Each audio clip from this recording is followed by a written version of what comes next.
श्रीगणेशाय नमः। श्रीकान्तो मातुलो यस्य जननी सर्वमङ्गला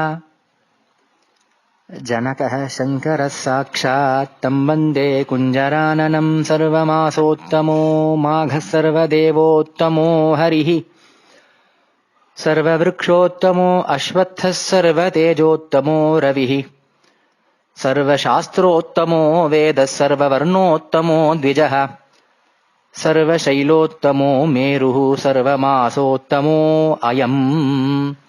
माघमासो अयुतफलम् मज्जकस्य ददातिः.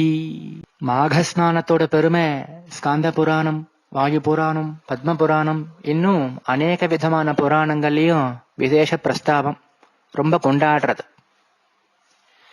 அந்த மாக மாசம் இந்த தடவை பிப்ரவரி மாசம் 12ஆம் தேதி தை வெள்ளி கடைசி நாள் மகரத்துல கடைசி தினத்துல ஆரம்பிச்சு கும்பமாசம் பூர்த்தி ஆறவர்லயும் தாட்சிணாத்தியாலுக்கு அமாந்த ரீதியில மார்ச் 13ஆம் தேதி வரலையும் இருக்கு. விந்தியத்துக்கு வடக்க அவ பார்ஹஸ்பத்தியமான பிரகாரம் அவ முக்கியமா சாந்திரமானத்தை பௌர்ணமாந்தமானம் அவ அனுஷ்டானம் பண்றா. அவளுக்கு நான் ஏற்கனவே இந்த ஏகாதசி கதையெல்லாம் சொல்லியிருக்கும் பொழுது பார்த்தா நீங்க தெரிஞ்சுட்டு இருப்பேன். அதாவது பௌர்ணமி முடிஞ்ச உடனே ஒரு மாசம் முடிஞ்சிடுறது. கிருஷ்ணபக்ஷ வாழ்க்கை முதல்ல கிருஷ்ணாதி மாசம்னு பேரு. நமக்கெல்லாம் சுக்லாதி மாசம் விந்தியத்துக்கு தெற்க இருக்கிறவாளுக்கு. அதனாலே வடக்கெல்லாம் பார்த்தேன்னா இப்பயே மாக ஸ்நானம் பண்ண ஆரம்பிச்சிருப்பாவா. நமக்கு இன்னிலேருந்து ஆரம்பிக்கிறது. அதாவது பிப்ரவரி 12ஆம் தேதி மாக சுத்த பிரதம. அவளுக்கு கிருஷ்ணபக்ஷம் அமாவாசைய மத்தியத்துல வரும், பௌர்ணமியில மாசம் முடியும். நமக்கு மாசம் பௌர்ணமியில மத்தியத்துல இருக்கும், அமாத்துல முடியறது. எல்லா மாசங்கள்லயும் உத்தமமான மாசம் மாக மாசம். எப்படி தேவதைகள்ல உத்தமனா ஹரி இருக்கானோ, விரக்ஷங்கள்ல உத்தமா விரக்ஷராஜான்னு சொல்லப்படுற அந்த அஸ்வத்த விரக்ஷம் அரசமரம் இருக்கோ, எல்லா ஒளி கொடுக்கிற வஸ்துக்கள்ல தேஜஸ்கள்ல ரொம்ப தலை சிறந்ததா உத்தமோத்தமா இருக்கிறது சாட்சாத் அந்த ரவியோ பாஸ்கரனோ, சாஸ்திரங்கள்ல ரொம்ப உத்தமமானது எப்படி வேதமோ, மனிதர்கள்ல உத்தமமான வேதங்கத்துண்ட பிராமணனோ, சைலங்கள்ல உத்தமமானது மேரு சைலமோ, அப்படி இந்த மாசங்கள்ல ரொம்ப உத்தமோத்தமானது. சர்வ மாசோத்தமோ அயம். எல்லா மாசங்களுக்கும் மேல தலைப்பட்டதா இருக்கு. இந்த மாசம் மாக மாசத்துல நம்ம பண்ற ஸ்நானம் நல்ல தலைமுழுகி ஸ்நானம் பண்றவாளுக்கு மஜ்ஜகஸ்ய ததாதிஹி அயுத பலம்.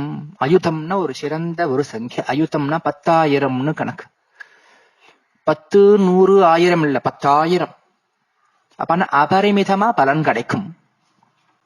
இந்த மாக மாசத்துல காலம்பர சூரிய உதிச்சுட்டே இருக்கும் பொழுது அதான் போட்டிருக்கு, சவித்ரே பிரசவித்ரே பரந்தாம ஜலே त्वत्तेजसा பரிபிரஷ்டம் மம பாபம் யாத்து சஹசிரதான்னு ஒரு பிரார்த்தனை. அர்க்யம் கொடுக்கும் பொழுது சூரிய பகவான் ரஷ்மி படும் பொழுது அவர் உதிச்சுட்டே இருக்கும்போது அந்த ரஷ்மி பட்டு முடிஞ்ச மட்டும் பகிர்ஜல ஸ்நானம். நம்ம ஆத்த விட்டு கொஞ்சம் தள்ளி போய் எது குளம் குட்டை ஒரு பசுமாட்டோட குழம்பு. மாசே மகா புண்ணிய யஸ்நானம் கோஷ்பதோதகே. ஒரு பசுமாடு குழம்பு மண்ணுல பதிஞ்சு ஹூஃப்னு சொல்லுவா பாருங்கோ, குரம்னு சொல்லுவா, அது குழம்பு. அந்த பசுமாடோட பாதம் பதிஞ்ச ஒரு இடத்துல நீர் தங்கி இருந்தா ஜலமே இல்லாட்டா அதுல கூட பண்ணிட்டு ஸ்நானம் பண்ணும். கொஞ்சம் தள்ளி போய் ஸ்நானம் பண்ணணும். அது ஒரு விசேஷம். தீர்த்தங்கள்ல போய் நதிகள் குளங்கள். அதுல ஒரு இன்னொரு விசித்திரம்னா, அப்படி நம்ம ஸ்நானம் பண்ணும் பொழுது